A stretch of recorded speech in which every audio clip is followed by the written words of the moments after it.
Assalamualaikum. Halo guys, jumpa lagi di Zia Suap channel. Ding ding ding ding ding ding. Video kali ini aku bikin tutorial makeup merah-merah kemerdekaan Indonesia Raya ya guys. Waduh, loh guys, serba merah ya guys, merah putih ya. Ini aku persembahin untuk negeriku, bangsaku Indonesia ya, dalam hari ulang tahun kemerdekaannya tanggal 17 Agustus. Hari ini ya guys, ulang tahun. Nah, pengen tahu produk apa aja yang aku pakai? Tonton sampai habis ya guys, dan skip, oke? Let's go praktek.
sentuhan terakhir pakai gas ya.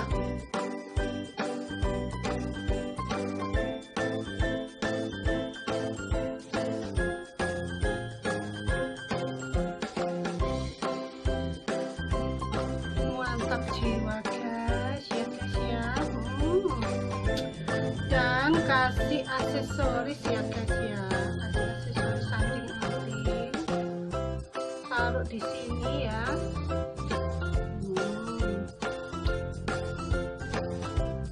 Satunya taruh di sini. Tada! Mantap jiwa guys. Ini ya guys ya, look akhirnya kayak gini ya guys. Loh, tutorial makeup merah-merah kemerdekaan Indonesia Raya. Nah, yo guys, yo iki yo guys, mantap guys. Untuk yang sudah mampir di SEMANGAT channel, terima kasih, matur sembah nuwun. Aku tunggu saranmu ya guys, saranmu, kritikmu ya. Ingat, tapi jangan julid, oke? Dan ingat, raih semua cita-cita dan impian dengan semangat dan bismillah. Semoga videoku kali ini membawa inspirasi dan manfaat untuk kalian semua ya guys. Wassalamualaikum warahmatullahi wabarakatuh. Ciao.